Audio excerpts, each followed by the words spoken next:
தேவனால் எல்லாம் கூடும் தொடர்கிறது. தேவனால் எல்லாம் கூடும் நிகழ்ச்சி தொடர்கிறது. அதை கேட்டோன்னா இதெல்லாம் ஒன்றும் இல்லை, அமெரிக்காவில் அம்மா போட்டால் அங்கேயும் அம்மன் வந்து தெய்வத்தால் கூடாதது ஒன்றும் இல்லைன்ட்டு அந்த டைமில் இவங்க எனக்கு ரொம்ப க்ளோஸராக இருந்தாலும் இவங்கக்கிட்ட இது எல்லாத்தையும் எக்ஸ்பிளைன் பண்ண முடியாது அப்படின்னு ஜபத்தில் தான் நான் என்ன பண்ணுவேன்னா, அந்த 5th month சிக்கன் பாக்ஸ் போட்டதுலேருந்தே நான் இன்னும் ஜபத்தை அதிகமாக ஆரம்பித்தேன். ஆண்டவரே, எனக்கு இருக்கிற குழந்தை வந்து எந்த ஊண்டடாவோ இல்லை ஹேண்டிகேப்பாவோ ஊனமாவோ பிறந்துடக்கூடாதுன்னு சர்வ வல்லமையுள்ள அந்த படைத்த தெய்வத்துக்கிட்ட நான் பெட்டிஷன் போட்டேன். ஒரு நாளும் அந்த 5th month scan, 7th month scan, 9th month scan எடுக்கும் பொழுதெல்லாம் நான் ஒரு நாளும் ஜபத்தில் தான் போவேன். எந்த விதமான ராங் ரிசல்ட்டு சொல்லிடக்கூடாது. குழந்தை இப்படி இருக்குது அப்படி இருக்குதுன்னு சொல்லிட்டாங்கன்னா, ஆண்டவரே லைஃப் லாங் நான் இதை எப்படி எடுத்துகிட்டு நான் போவேன் அப்படின்ற. ஏன்னா இது எல்லாமே இவங்கக்கிட்ட சொல்ல முடியாது, மாமியார்கிட்ட சொல்ல முடியாது, அம்மா அப்பா கிட்டேயும் சொல்ல முடியாது. அப்பா கிட்ட மட்டும் சொல்லி ஆண்டவர் நான் மகிமைக்காக சொல்கிறேன். அவர்கிட்ட மட்டும் சொல்லும் பொழுது கர்த்தர் அது எல்லாத்தையும் கேட்டு கர்த்தர் சரியான அழகான பாப்பாவாக என்னுடைய முதல் குழந்தைய கொடுத்தாரு. ஆண்டவர் நான் மகிமைக்காக தான் அது சொல்லுவேன் நான். ஏன்னா ஒருத்தங்க கிறிஸ்துவுக்குள்ளே இருந்தால் அவன் புதிய சிருஷ்டியாக இருக்கிறான்னு பைபிளில் இருக்குது. பழையவைகள் எல்லாம் ஒழிந்தனன்னு போடப்பட்டிருக்கு. பழையவைகள் எல்லாம் ஒழிந்து போனாலுமே அது எல்லாமே நம்மளை சுற்றி தான் நிற்குதுன்றது வேதத்தை பைபிளை படிக்க அந்த ஆழத்துக்குள்ளே போகும்பொழுது இது தெரிய வந்துச்சு பிரதர். ஸோ ஆண்டவரே, நான் உமக்குள்ளே கீட்டி சேரணும் அப்படி இருந்தேன். கர்த்தர் அருமையான முதல் குழந்தை கொடுத்தாரு. 2வது குழந்தைக்கும் சரி, நான் ஊழியத்துக்காக இருக்கணும் ஆண்டவரே அப்படின்னு ஜெபம் பண்ணிட்டு தான் 2வது குழந்தையும் நாங்கள் ட்ரை பண்ணி இது பண்ணோம். பார்த்திங்கன்னா எங்களுடைய அறியாமல் தான் ரெகுலர் செக்கப்லாம் போகாது இருந்த தொட்டு இவங்களுக்கு சுகர் அதிகமாகிடுச்சு, அதிகமான ஸ்வெட்டிங். இவங்க கொஞ்சம் ஃபஸ்ட்டு பேபி டைம்லாம் அழகாக இருக்கும்போது பார்த்திங்கன்னா சிக்கன் பாக்ஸ் உள்ளேருந்து கால் வரைக்கும் போட்டுச்சு. ஐயோ, இப்படி இருந்தால் குழந்தைய அஃபெக்ட் ஆகிடுமே, இவங்களும் எவ்வளோ கஷ்டப்படுவாங்கன்றது எல்லாத்தையும் சொல்லி அப்பாக்கிட்ட ஜெபிக்கும் பொழுது சுகப்பிரசவத்தை, அதாவது நல்லபடியாக ஆண்டவர் கொடுத்து 2 குழந்தையும் காப்பாற்றினார். 2வது பாப்பா வந்து பார்த்திங்கன்னா டெய்லி இன்ஜெக்ஷன் போடும் பொழுது கூட ஆண்டவரே, நீங்கள் தான் எந்த விதத்துலையும் அஃபெக்ட் ஆகிடக்கூடாதுன்னு சொல்லி ஆண்டவர் நன்மையாக அந்த குழந்தைய பிறக்க செஞ்சார் பிரதர். ஸோ சாதாரணமாக வந்துட்டால் பைபிளில் ஒரே ஒரு வார்த்தை இருக்குது, அன்னாள் மனம் கசந்து ஜெபித்தாள். வெகு நேரம் உருகி தேவாலயத்தில் போய் ஜெபித்த தொட்டு தான் சாமுவேல் வந்தான் அப்படின்ட்டு பைபிளில் இருக்குது. அதனுடைய விளைவு தான் வந்து பார்த்திங்கன்னா சாமுவேல்ன்றவர் வந்து பின்னாடி காலத்தில் தான் முதல் பெயர் சபா ஒரு ஏரியா நாடு மாதிரி 127 நாடுக்கும் அவர் அரசாட்சி செய்கிற அரசராக வந்தார் அப்படின்னு. அப்போது அந்த ஜெபத்துலேருந்து வர்றது தான் ஒரு ஆசீர்வாதமாக இருக்கும்னு போதகர் வழியாகவும் பின்னாடி இருக்கிற பாஸ்டர் ஆண்டவருக்குள்ளே இருக்கிறவங்க சொல்கிறது பிரகாரமாக ஆண்டவர் நடத்தினாருன்றதை நான் உணர்ந்தேன் பிரதர். ஸோ இது எல்லாமே கர்த்தர், குழந்தை கொடுத்தது கர்த்தர், இவங்களுக்கு கொடுத்ததும் ஆண்டவர் தான்றதுக்காக ஆண்டவர் நான் நிச்சயமாக. இப்போ இன்னொரு பகுதிக்கு வருவோம். நீங்கள் இன்காப்ஸில் வேலை செஞ்சுக்கிட்டு கர்த்தருடைய ஊழியம் திருமணத்துக்கு முன்னாடி என்னென்னலாம் செஞ்சுட்டு இருந்தீங்க, இவங்களும் ரட்சிக்கப்பட்டாங்க, நீங்கள் 2 பேரும் இணைந்து என்னென்ன விதமான ஊழியங்கள் செய்கிறீங்க? இப்போது திருமணத்துக்கு முன்னாடி பிரதர் நான் சர்ச்சில், அந்த கொரியன் சர்ச்சில் டிரான்ஸ்லேட்டராக இருந்தேன், யூத் லீடராக இருந்துட்டு இருந்தேன். அந்த இடத்துல எங்கள் ஏரியாவிலேருந்து குப்பம் பகுதி வந்து பக்கத்துலேயே இருக்குது. ஸோ அவங்கள எல்லாரையும் சொல்லிவிட்டு அந்த இடத்துலேருந்து ஆட்களை கூட்டு வரும்படி அவங்கள மோட்டிவேட் பண்ணணும். நம்ம ஆண்டவர் தெரிஞ்சுக்கிட்டதே நம்ம பிறருக்கு பயனுள்ளவர்களாக இருக்கணுன்றதுனால தான். ஸோ அந்த யூத் மீட்டிங் நல்லபடியாக இருக்கும், சர்ச்சிலையும் நல்லபடியாக போயிட்டு இருந்துச்சு மினிஸ்ட்ரி. அப்புறம் எங்கள் பாஸ்டர் வந்துட்டு அப்ராட் போராடுறதுனால, அந்த கொரியன் சர்ச்சிலேருந்து அப்ராட் போகிறதுன்றதுனால நான் அந்த சர்ச் கொஞ்சம் அதை ஸ்டாப் பண்ணிவிட்டு ஏஜி சர்ச், நான் pastor Samuel Raj church attend பண்ணிட்டு இருந்தேன். அதிலே என்னோடு கூட இருந்த என்னோடய ஃப்ரெண்டு பாஸ்டர் டேனியல்னு, அவர் வந்து அந்த பைபிள் காலேஜ் அப்போது தொடங்கிட்டு அவர் வந்து சர்ச் ஸ்டார்ட் பண்ணுறதுக்காக கொட்டிவாக்கத்தில் இருக்க AG church, Calvary AG church start பண்ணார். சர்ச் ஸ்டார்ட் பண்ணி ஒரு 14 வருஷம் ஆகுது. ஸோ அப்போத்துலேருந்து கர்த்தர் அந்த பிரதர் கூட இருந்து ஊழியம் செய்கிறதுக்கு கர்த்தர் கிருபை செஞ்சார். ஸோ இப்போது தொடக்கத்திலிருந்து பார்த்தீங்கன்னா ரொம்ப ஸ்ட்ரகிள்ஸ் இருந்துச்சு. இப்போ ஆண்டவர் கிருபையா எங்களோட சபைக்கு வந்து ஒரு 350 பேர் வராங்க பிரதர் அந்த சபைக்கு. ஸோ இப்போது 3 ஆராதனைகள் பாஸ்டர் வச்சுருக்குறாங்க. ஈவினிங் ஒரு ஆராதனை, 4 ஆராதனைகள் அங்கே நடக்குது. இப்போது என்னுடைய மினிஸ்ட்ரி சர்ச்சில் வந்துட்டு பார்த்திங்கன்னா மென்ஸ் லீடராக இருக்கேன் நான், ஆண்கள் ஐக்கிய தலைவர். அடுத்தது வந்துட்டு பார்த்திங்கன்னா கேர்சல் மீட்டிங் கண்டக்ட் பண்ணுறேன் 2 நாட்கள், தரமணி பகுதியிலையும், இன்னொன்று வந்துட்டு கல்லுக்குட்டன்ற பகுதியில். ஸோ இவங்களுக்கு நேரம் இருக்கும் பொழுது நாங்கள் குடும்பமாக அங்கே போயிட்டு கேர்சல் மீட்டிங் பண்ணிட்டு வருவோம் பிரதர். இதெல்லாம் விட மெயினாக வந்துட்டு நான் என்ன ஃபோக்கஸ் பண்ணுறேன்னா, ஆண்டவர் வந்து போகிற இடமெல்லாம் வந்துட்டு சுவிசேஷத்தை அறிவிக்கிறதுல அவர் எப்படி ரொம்ப ஸ்பெக்குலேட்டடாக இருந்தாரோ, அதே மாதிரி நேரம் கிடைக்கும் பொழுதெல்லாம் ஆண்டவருடைய விதையை எல்லாருக்கும் கொடுக்கணும், அதாவது ஆண்டவரோட அன்பை எல்லாருக்கும் சொல்லணுன்றதுல நான் ரொம்ப இதுவாக இருப்பேன். ஏன்னா என்னை தெரிஞ்சுக்கிட்ட ஆண்டவர் வந்து எல்லாரையும் தெரிஞ்சுக்கணுன்றது தான் என்னோட விருப்பம் பிரதர். இப்போ வந்து இத்தனை ஆண்டு காலம் கிறிஸ்துவோடு நீங்கள் பயணித்து இப்போ மனைவியும் நீங்கள் ஆதாயப்படுத்தி இப்போ இருவருமாக சேர்ந்து கர்த்தருடைய ஊழியத்தை செய்கிறீங்க. இந்த கிறிஸ்துவ பயணத்திலிருந்து நீங்கள் கற்றுக்கொண்ட பாடங்கள், நீங்கள் மற்ற கிறிஸ்துவர்களுக்கு நீங்கள் ஏதாவது சொல்ல விரும்பினா நீங்கள் சொல்லலாம். ஓகே, இதில் என்னென்னா பிரதர், லைஃப் வந்து ஒன்று தான். எல்லோரும் சொல்லுவாங்க மறுபிறவி இருக்குது அப்படின்னு.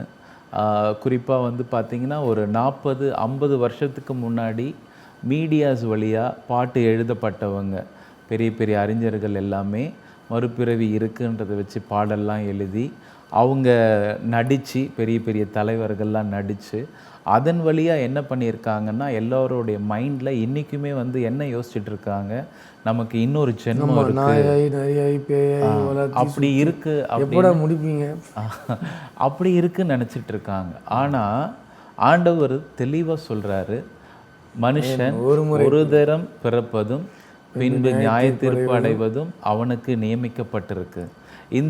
இந்த சத்தியம் வேதத்தை திறந்த பிறகு அந்த வேதாகமம் எல்லாருக்கும் தெரியும். ஐயா கருணாநிதி ஐயாவுக்கு தெரியும், பெரிய பெரிய அறிஞர்களுக்கு தெரியும், பெரிய பெரிய மேதைகளுக்கு எல்லாருக்கும் பைபிள்னு என்ன தெரியும். ஆனால் அதில் இருக்கிற ஆழம், உண்மையான சத்தியம் என்ன, ஆண்டவர் ஒருவரே வழி சத்தியம் ஜீவன் அப்படி இருக்கிறாருன்றதை, அவரை இல்லாமல் யாரும் அவர்கிட்ட பிதாவனிடத்தில் வரான் அப்படின்னு போடப்பட்ட அந்த சத்தியம் அறியணும்னா அந்த வேதத்தை அறிஞ்சால் மட்டும்தான், திறந்து படித்தா மட்டும்தான் முடியுன்றது சொல்கிறேன். அப்போ லைஃப் ஒன்றே ஒன்று அப்படின்னா நமக்கு கொடுக்கப்பட்டிருக்கிறது ரொம்ப குறுகிய காலங்கள். Life is like passing clouds அப்படின்னு சொல்லப்பட்டிருக்கு. குறுகிய நேரத்தில் அது கடந்து போயிடும். அது எனக்கே தெரியல, எனக்கு மேரேஜ் ஆனது எப்போன்னு தெரியல. என் பசங்க இப்போ 10 வயசு ஆக போகுது, என் பெரிய பொண்ணுக்கு 10 வருஷம் கடந்துடுச்சு. இன்னும் நேரம் தெரியாது, அதுக்குள்ளே இன்னும் ஒரு 10 வருஷம் கிடக்கும், அதுக்குள்ளே என்ன நடக்கும் தெரியாது. ஆனால் இருக்கிற நாட்களில் நமக்கு கொடுக்கப்பட்ட பணத்தினாலேயும் நேரத்தினாலேயும் நல்ல கடவுள் நல்ல சரீர வளர்ச்சி, நாலேஜ் எல்லாம் கொடுத்துருக்கிறார். அந்த டேலண்ட்னாலேயும் கடவுளை எப்படியாவது அறிஞ்சு கொள்ளணும். First we need to know God, who is that real God. ஏன்னா இது வந்து இந்த பகுத்தறிவு நமக்கு மட்டும்தான் இருக்குது. ஏன்னா இன்றைக்கி எவ்வளோ பெரியவங்கெல்லாம் வந்து இன்வெஸ்டிகேஷன்ஸ் வைக்கிறாங்க, நிறைய எதெல்லாம் வந்து டிபேட்லாம் வச்சு பார்க்குறாங்க. எல்லாம் ஓகே நடக்கட்டும் உலகத்தில். ஆனால் தெய்வத்தை அறிகிற அறிவை நம்ம இருக்கிற இந்த குறுகிய காலத்திலேயே தெரிஞ்சு, நமக்கு கொடுக்கப்பட்ட இந்த குறுகிய வாழ்க்கையில் நம்மளை படைத்த, நமக்கு ஓனராக இருக்கிற, எஜமானாக இருக்கிற தெய்வத்துக்காக வாழும் பட்சத்தில் நாம் ஒரு நாள் அவர்கிட்ட போக போகிறோம். நான் என்னை பொறுத்த வரைக்கும் என் முடி என் சொல்கிற பேச்சு கேட்காது, ஏதோ வாரி விட்டதுனால இருக்குது ஓகே. ஆனால் அது என்ன கேட்டு கருப்பாகுவது வெள்ளையாகிறதுன்றது என் கண்ட்ரோலில் இல்லை. என்னோடய முடியே என்னோடய பேச்சை கேட்காத பட்சத்தில் நான் வந்து மற்றவங்க என் பேச்சை கேட்பாங்க அப்படின்றதெல்லாம் நினைக்கக்கூடாது. ஆனால் வேதத்தின்படி அதன்படியே வாழ்ந்து அநேகருக்கு நமக்கு கொடுக்கப்பட்ட அறிவிப்பது நம்முடைய கடமை, ஏற்றுக்கொள்வதும் ஏற்றுக்கொள்ளாததும் அவங்க உரிமை. ஆமாம் இல்லையா? தாகம் உள்ளவனுக்கு தண்ணீர் வேணும்னா பருகி கொள்ளலாம், ஆனால் அதை நம்ம கொண்டு போக வேண்டியது நம்முடைய கடமை. கண்டிப்பாக ஆபத்தில் இருக்காங்கன்னு தெரியுது, நான் ஆபத்துலேருந்து காப்பதற்கு என்னிடத்துல ஒரு வழி இருக்குன்னா அதை தெரிவிக்கணும். அதை எடுக்க விருப்பம் இல்லைன்னா அது அவருடைய விருப்பம். நிறைய பேர் சொல்லுவாங்க, நீங்கள் ஏன் போய் சொல்கிறீங்க அப்படின்னு. தமிழகத்தில் அறிவொளி இயக்கம்னு வந்து கல்வியினுடைய முக்கியத்துவத்தை பரப்புனதுனாச்சுன்னு நம்மலாம் பார்த்துருப்போம்னு நினைக்கிறேன். போலியோவை நான் பார்த்துருக்கேன். போலியோவுடைய விழிப்புணர்வெல்லாம் சைக்கிளில் வந்து வீடு வீடாக வந்து நான் சொல்கிறது 1986, 7 நான் சின்ன பையனை டயர்லாம் ஓட்டின்னு இருப்பேன் ரோட்டில். அப்போ நான் பார்த்துருக்கேன். நர்ஸுங்க வெள்ளை புடவைலாம் கட்டிட்டு வந்து வீடு வீடாக வந்து விழிப்புணர்வு கொடுப்பாங்க, மருந்து கொடுப்பாங்க. இன்றைக்கி போலியோ இல்லை தமிழ்நாட்டில். இன்றைக்கி தமிழ்நாட்டில் நிறைய பேர் படிச்சிருக்காங்க. நான் சொன்ன பிரச்சாரம் எய்ட்ஸ் குறைஞ்சிருக்கு. பிரச்சாரம் பண்ணி வென்ற மாநிலம் இது. நீங்கள் நன்மையை பிரச்சாரம் பண்ணணும்னு கற்றுக் கொடுத்துருக்கீங்க. கண்டிப்பாக. அப்போ பரலோகம் செல்வதற்கு இயேசு தான் வழின்னா அது எல்லா இடத்துலையும் கொண்டு போய் சேர்க்க வேண்டியது கடமை. கண்டிப்பாக அது செய்யும் பொழுது இன்றைக்கு இயேசு ஏற்றுக்கொள்கிறதே நம்ம பார்க்குறோம். மக்கள் எது உண்மைன்னு புரிஞ்சுக்கிறதே நம்ம பார்க்குறோம். கண்டிப்பாக நான் எப்பவுமே அதான் சொல்லுவேன். நீங்கள் பண்ணீங்கல்ல நன்மையெல்லாம் போய் சொல்லணும்னு கற்றுக் கொடுத்த மாநிலம் இது. கண்டிப்பாக பிரதர். நானுமே அந்த வழியாக தான் ஆண்டவரை பற்றி அநேகர் சொல்லும்போது நானே கிண்டல் பண்ணுவேன். என்ன இவங்க வெள்ளை ட்ரெஸ் போட்டுட்டு பெரிய டம்முன்னு அடிச்சுட்டு போய் ரோடு ஃபுல்லாக இப்படி அடிச்சுட்டு வராங்களே, ஏன் இவங்க இப்படி பண்ணுறாங்க, எதுக்கு இவங்களுக்கு ஏதோ. ஆனால் ஒன்று மட்டும் தெரியும், யாரும் சொல்லி கொடுத்ததுலாம் இல்லை, ஒரு குருட்டாட்டு போக்கத்தில் ஒன்று, இவங்களுக்கு யாரோ பைசா கொடுக்குறாங்க, அதான் இவங்களாம் அடிச்சுட்டு தமிழ்நாட்டில் அந்த அட்ரஸ் மட்டும் இருந்தால் கொடுங்க. இந்த சிந்தனை பைசா கொடுக்குறாங்க சொன்னவங்ககிட்ட உங்கள் பேர், நம்பரு, ஃபோன் நம்பர் வாங்கி கொடுங்க. அப்படி யாராக இருந்தாலும் சரி தயவு செஞ்சு கொடுங்க. நானும் ரட்சிக்கப்பட்டு 15 வயசில் ரட்சிக்கப்பட்டேன். இப்போ 44 வயசு ஆகுது. 34 வருஷமாக கிறிஸ்துவை பின்பற்றுறேன். இன்னும் ஒருத்தனும் ஒன்றும் எனக்கு கொடுக்கல. கண்டிப்பாக இருந்தால் கொடுங்க. உங்களுக்கும் ஒரு 50% ஷேர் கொடுக்குறேன். சரிங்களா? இந்த மாதிரி காமெடி பேசிட்டு சுற்றிட்டு திரியாமல் மெய் அன்போடு செய்கிறோம். வள்ளலார் சொன்ன வார்த்தை தான், யான் பெற்ற இன்பம் பெருகை வையகம். கண்டிப்பாக எனக்கு இது கிடச்சிருச்சு, அவனுக்கும் பைபிள் ஆசை ஷேர். அதாவது உனக்கு வச்சுக்காமல் கொடுக்க சொல்ல, நீ சாப்பிடு, ஆனால் உன்னை போல் பிறனையும் நேசி. கண்டிப்பாக பைபிள் என்ன சொல்லுதுன்னா, உனக்கு பசிக்குது சாப்பிட்ற, சரி அவனுக்கும் கொஞ்சம் கூட. இப்போ நீ ரட்சிக்கப்பட்டுட்ட, இன்னொருத்தனுக்கு கொடுக்கலாம் இல்லை இந்த அன்பை. கண்டிப்பாக கிறிஸ்துவம் அதன யோவான் ஸ்நானகம்னு சொல்கிறாரு. 2 வச்சிருக்கிற ஒன்று கூட, அவனும் கொஞ்சம் வாழ்ந்துட்டு போட்டோம். Sharing what ever good things that you have, அது நாலேஜாக கூட இருக்கலாம், இன்ஃபர்மேஷன். இயேசுதான் ஆண்டவர் என்ற தகவல் இருக்குது. கடவுள் கிருபையினாலே எனக்கு அது புரிந்து விட்டது. அப்போ அந்த தகவலை நான் ஏன் வச்சுக்கணும்? பிறருக்கு பயனுள்ள தகவலை அது அன்போடும் நம்ம பொறுமையோடும் நிதானத்தோடும் பிறருக்கு சொல்லலாம் இல்லையா? ஏற்றுக்கொள்வதும் மறுப்பதும் அவர்கள் உரிமை. கண்டிப்பாக. ஸோ இந்த நல்ல தகவல் பிரதர் அப்படி சொல்லிவிட்டு எங்கள் அப்பா அடிக்கடி இது தான் கேட்பார், அவ்வளோ பைசா கொடுத்தாங்க, எங்கே வச்சுருக்க அப்படின்னு.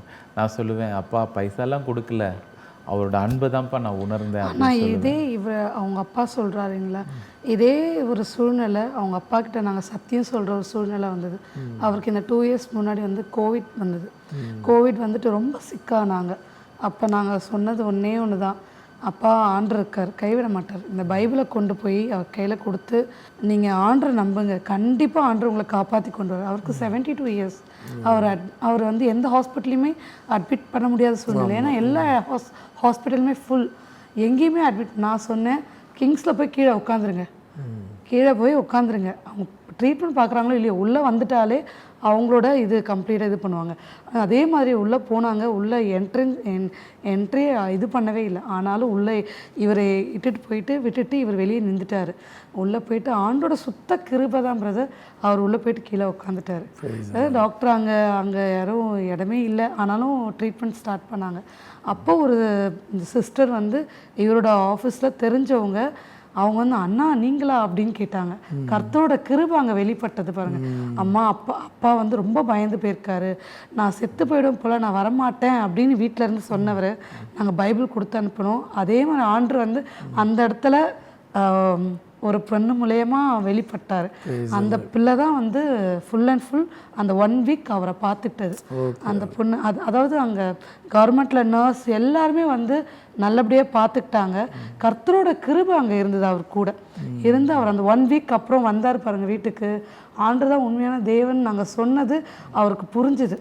அதனால் முன்னாடிலாம் சொல்லுவார், சர்ச்சுக்கு போகக்கூடாது, சர்ச்சுக்கு போகாதீங்க அப்படின்னு சொன்னவர் இப்போ நாங்கள் போகிறத திட்டுறது கிடையாது, நாங்கள் உரிமையாக சொல்லிட்டு போகிறோம். அதே மாதிரி நாங்கள் போகிறத தடுக்கிறதும் கிடையாது. நீங்கள் போகிறீங்களா, போயிட்டு வாங்கம்மா, போகிறீங்களா, போயிட்டு கூட இருந்தது பிரதர். அந்த கோவிட் டைமில் எங்கள் மாமியாருக்கு இது வந்துடுச்சு கொரோனா, இவங்களுக்கும் கொரோனா வந்துடுச்சு.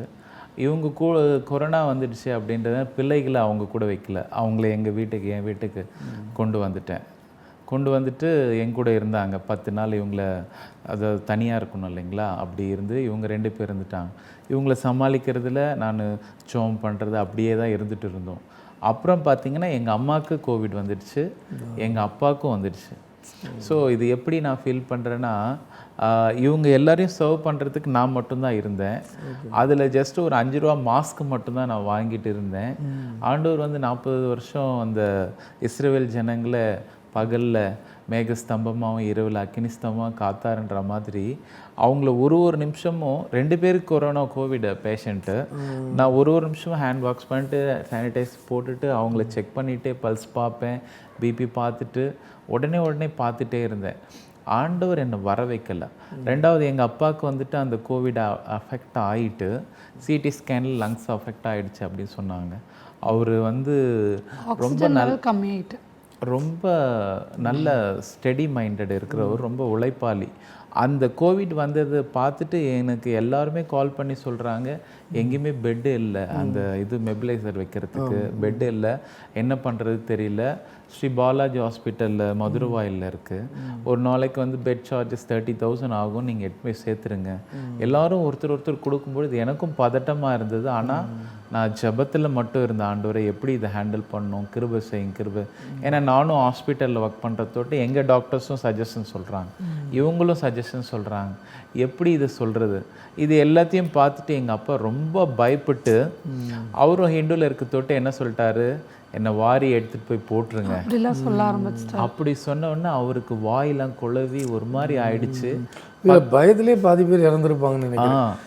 அது நோயின் ஒரு தாக்கம் ஒரு பக்கம், மரண பீதி, பயம் இல்லை எல்லாருமே இந்த சொசைட்டி இப்படி கிரியேட் பண்ணிட்டாங்க. கண்டிப்பாக அட்மிட் பண்ணணுன்ற சூழ்நிலையில் பிபி மாத்திரை போடுங்கன்னு நர்ஸ் எடுத்துகிட்டு வந்து கொடுக்குறாங்க, என்னை சாவடிச்சிருங்க அப்படின்னு தள்ளி விட்டார்.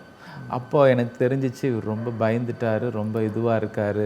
ஏன்னா அந்த டைம் எப்படின்னா எடுத்து போய் ஹாஸ்பிட்டலில் சேர்த்தா இறந்துட்டா பாடியை கூட கொடுக்க மாட்டாங்க. அப்படி சூழ்நிலையில் தான் எங்கள் அப்பா இருந்தார். ஜெபம் பண்ண சொன்னேன், அப்பா நீங்கள் பயப்படாதீங்க, நான் இருக்கேன், ஏசாமி இருக்கார். எப்போவுமே அவர் சிக்காயிட்டா நாங்கள் ஜெபம் பண்ணால் அவர் எதுவுமே சொல்ல மாட்டார். ஃபஸ்ட்டெல்லாம் அதெல்லாம் வந்து இது பண்ணுவார், தள்ளிடுவார்.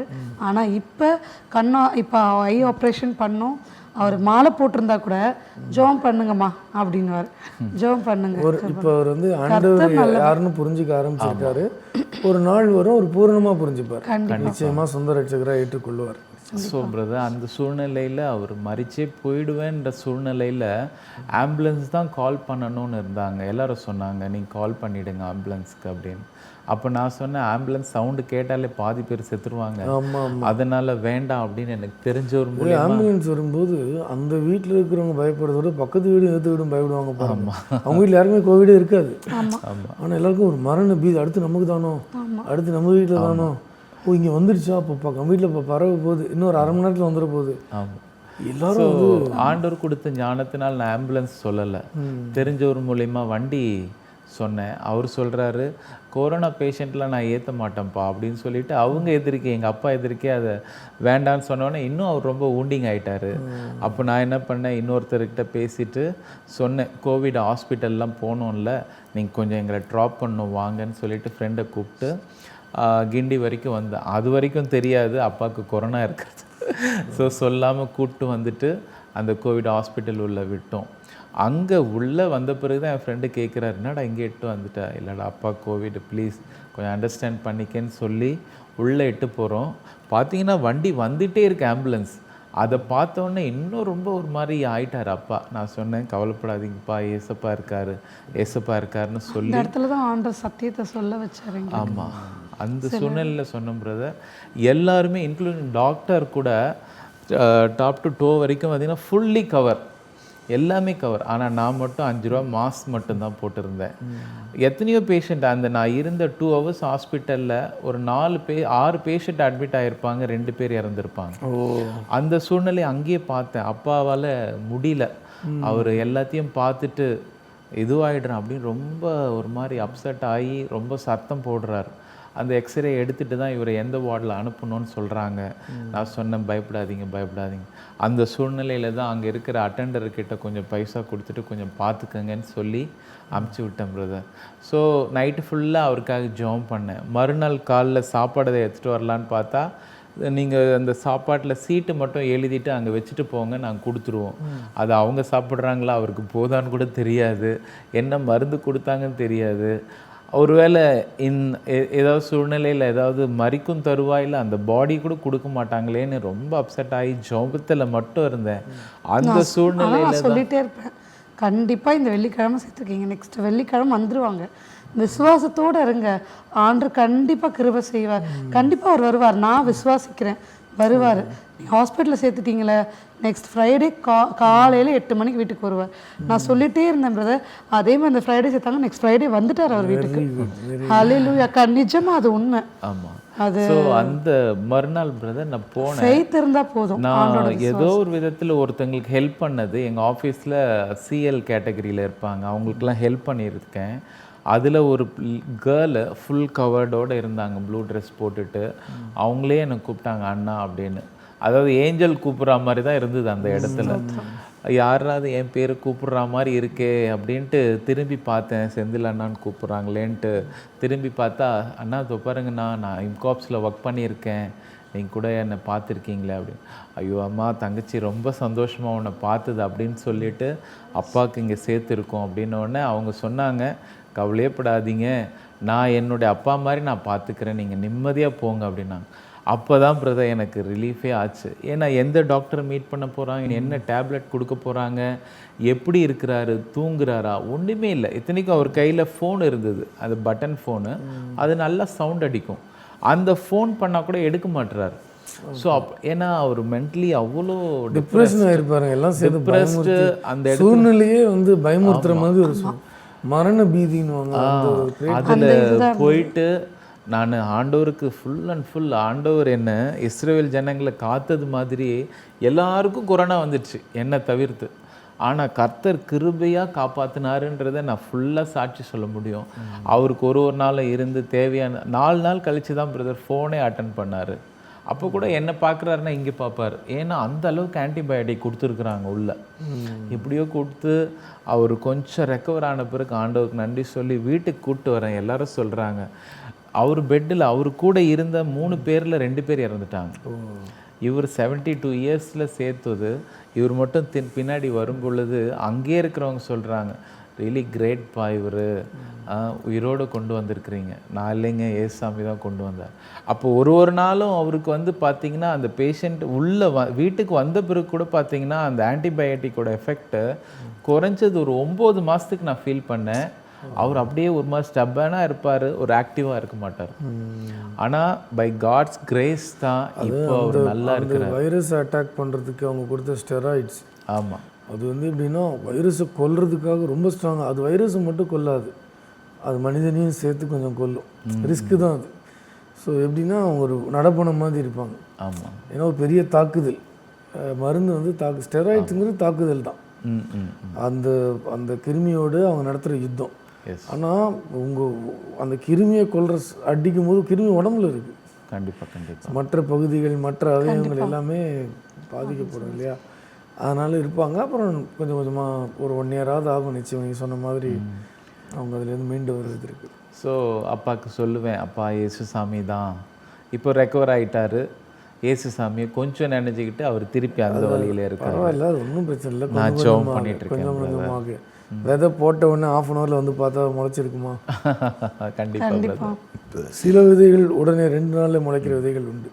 சிலது மூங்கில்கள்லாம் 5 மாதம் 5 வருஷம் முதல்ல முளைச்சி வருது மூங்கில் மரம் 5. நான் சமயத்தை சொல்லுவேன், ஏசப்பா தான்ப்பா உங்களை காப்பாற்றினாங்க அப்படின்னா, ஆமாம்மா நான் டெய்லி அவரை வணங்கிட்டு தான் தூங்குறேன் அப்படின்னு வச்சு. இல்லை, நார்மலாகவே நம்ம ஊரில் வந்து இயேசுவையும் வணங்குகிறவர்கள் நிறைய பேர் இருக்காங்க. ஆண்டவர் வந்து நான் தான் வழி, நானே வழின்னு சொல்லியிருக்காரு. அது அவரையும் வணங்குகிற இடத்துல இருந்து அவர் மட்டும்தான் ஆண்டவருங்கிற அந்த ஒரு டிரான்சிஷன், அந்த ஒரு புரிதல், அந்த அந்த பயணத்துக்கு கொஞ்சம் டைம் ஆகும். நம்மளுமே ஒரு பாயிண்டில் அதுலேருந்து தான் வந்திருப்போம். ஏதோ ஒரு பாயிண்டில் இயேசுவை மட்டும் டைரெக்டாக அப்படி ஆரம்பிச்சிருக்க மாட்டோம். இயேசுவேன்னு சொல்லி கூப்பிட்டப்போ வேற ஒன்றுத்தையும் கூப்பிட்டுருப்போம். அப்புறம் கொஞ்சம் கொஞ்சமாக புரிய ஆரம்பித்த அப்புறம் தான் இவர் தான் அப்படின்னு ஒரு பாயிண்டில், அந்த பாயிண்ட் சில பேருக்கு தெரியும், சில பேருக்கு தெரியாது. எந்த பாயிண்டில் கரெக்டாக மாறினேன்னு கேட்டால் முடிப்பாங்க. அது அவங்க ட்ராவலில் ஏதோ ஒரு பாயிண்டில் ஏசி எடுத்துக்கிட்டு போயிருப்பாங்க, அவங்களால கரெக்டாக சொல்ல முடியாது. ஆனால் அவர் அந்த டிரான்சிஷனில் இருக்கார். கண்டிப்பாக ஒரு நாள் வரும் அவர் இவர் தான் மெய்யான ஆண்டவர். பிறருக்கு எப்போங்க அவர் இயேசு ஏற்றுக்கிட்டாருங்கிறது கேட்டிங்கன்னா நான் ஒரு அடையாளம் சொல்லுவேன். ஒருத்தர் இயேசு ஏற்றுக்கிட்டாருன்னு ஒரு விஷயத்தில் கண்டுபிடிச்சிடலாம். நீங்கள் போய் பாருங்கள், அவங்க மற்றவங்களுக்கு ஆண்டவரை பற்றி சொல்லுவாங்க. உண்மையிலேயே உங்களுடைய சாட்சி வந்து ரொம்ப ஆசீர்வாதமாக இருந்தது. ஆண்டரை அறியாத குடும்பத்திலிருந்து ஆண்டவர் உங்களை 2 பேரையும் அப்படியே குறிப்பாக முன்குறிஞ்சு தெரிஞ்சு எடுத்து கொண்டிருக்கிறார். ஒரே ஒரு வார்த்தை சொல்லிடணும் பிரதர். லைஃப் வந்து ரொம்ப ப்ரெஷியஸ். அது வந்து நம்ம படித்த தெய்வத்தோடு வாழணும். எனக்கு வந்து இப்போது 44 இயர்ஸு. நான் 17 இயர்ஸில் இருந்த ஸ்பீடு இப்போ இருக்க முடியல. எனக்கும் 44. அப்படிங்களா? தேங்க்ஸ். அந்த ஸ்பீடு இருக்க முடியலன்ற கவலை இருக்குது. ஆனால் அந்த நாட்களில் விருதாவாக நாட்களை கழிச்சிட்டேன். சினிமா பார்க்குறது, இதெல்லாம் தவறுன்னு சொல்லலை. விளையாடுறது, அன்னெசரியாக வெளியே போகிறது, கேங்ஸ் அப்படி இருக்கிறது, இது எல்லாம் இருந்தாலுமே நான் சொல்கிற அன்பான ஒரு தகவல் என்னென்னா, வாலிபர்களாக இருக்கிறவங்களா இருந்தாலும் சரி, சின்ன பசங்களாக இருந்தாலும் சரி, உங்கள் நாட்களை நேரத்தை யார் நல்லா ஆண்டோருக்குள்ளே நடத்துகிறாங்களோ அவங்களோட நேரத்தை கழிக்கும் பொழுது, அவங்களோட உடன் இருந்து செயல்படும் பொழுது உண்மையான தெய்வத்தை தெரிஞ்சு அவருக்கு நேராக நம்ம இயேசுவுக்கு நேராக நம்ம நடத்தப்படலாம். ஏன்னா நம்ம படைச்ச தெய்வத்துக்கிட்ட நம்ம கணக்கு கொடுக்கணும் ஒரு நாள். அந்த கணக்கு கொடுக்கறத பற்றி நம்மளுக்கு அந்த புரிதல் இருந்துட்டால் நம்ம கிறிஸ்துவோடு கூட இன்னும் அதிகமாக மகிமைக்கு நேராக நடத்தப்படலான்றத நான் சொல்ல விரும்புகிறேன். நிச்சயமாக உண்மையிலே உங்களுடைய வாழ்க்கையை வந்து நீங்கள் பகிர்ந்து கொண்டிருக்கீங்க.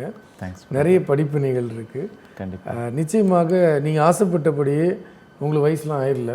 கண்டிப்பாக நீங்கள் ஆண்டருக்காக இன்னும் நிறைய ஓடலாம். ஆமென். இன்னொன்று, இந்த 44 ஆண்டுகளில் நீங்கள் கற்றுக்கொண்ட பாடங்கள் நீ வாழப்போகிற அடுத்த 44 ஆண்டுகளுக்கு 100 ஆண்டுகளுக்கு இன்னொரு 50 ஆண்டுகள், 100 வயசு இருக்குன்னு வச்சுக்கோங்க, இன்னொரு 50 மேற்பட்ட ஆண்டுகளுக்கு அது பயன்படும். இந்த கற்றுக்கொண்ட பாடங்களும் கற்றுக் கொடுத்த படிப்பினைகளும் கண்டிப்பாக உங்களுக்கு பயன்படும். நீங்கள் விருப்பப்பட்டபடியே ஆண்டவர் 2ஆம் பாதியில் இன்னும் மகிமையாக ஓட கர்த்தர் பலனையும் கிருபையும் தாளந்துகளையும் திறமைகளையும் கொடுப்பாருன்னு நான் விசுவாசிக்கிறேன். நிலையத்தின் சார்பாக நன்றிகளை தெரிவிக்கிறேன். பிரியமானவர்களே, நீங்கள் யாராக இருந்தாலும் இயேசு உங்களை நேசிக்கிறார். கிறிஸ்துவை அறியாத ஒரு அருமையான தம்பதியினரை நாம் பார்த்தோம். அந்த பின்னணியில் இருந்து கர்த்தராகிய இயேசு கிறிஸ்துவை ஏற்றுக்கொண்டு அவருடைய அன்பை உணர்ந்து புரிந்து கொண்டு பிறருக்கும் அவருடைய அன்பை சொல்லுகிற ஒரு மகத்தான பணியை செய்து கொண்டு வருகிறார்கள். அவருடைய வாழ்விலிருந்து நாம் கற்றுக்கொள்ள வேண்டிய பாடம் கடைசியாக அவர் சொல்லி முடிக்கும் பொழுது, நம்முடைய காலத்தை நாம் வீணாக்கக்கூடாது, நமக்கு கிடைக்கும் வாய்ப்புகளை நாம் வீணாக்கி விடக்கூடாது. நம்முடைய முழு பலத்தோடும், முழு ஆத்மாவோடும், முழு ஞானத்தோடும், முழு விவேகத்தோடும் கிடைக்கும் தருவாய்களிலெல்லாம், தருணங்களிலெல்லாம் கிறிஸ்துவனுடைய அன்பை பிறருக்கு சொல்ல வேண்டும் என்கிற ஒரு மிகப்பெரிய பாடத்தை நமக்கு கற்றுக் கொடுத்திருக்கிறார்கள். பிரியமானவர்களே, நாம் நேரத்தை வீணாக்க வேண்டாம். நமக்கு கிடைக்கும் வாய்ப்பு இன்னொரு முறை கிடைக்காமலே கூட போகலாம். ஆகவே காலம் பொன்னானது, காலம் கண் போன்றது. இருக்கும் காலத்தை கிறிஸ்துவுக்காக பயன்படுத்துவோம், கிறிஸ்துவை ஏற்றுக்கொள்வோம், கிறிஸ்துவை கொண்டாடுவோம், கிறிஸ்துவை பிறருக்கு அறிவிப்போம், கிறிஸ்துவனுடைய மகத்துவத்தை யாவருக்கும் சொல்லுவோம். மீண்டும் இது போன்ற ஒரு தருணத்தில் உங்களை சந்திக்கிறேன். அதுவரை உங்களிடமிருந்து விடைபெறுபவர் ராஜா.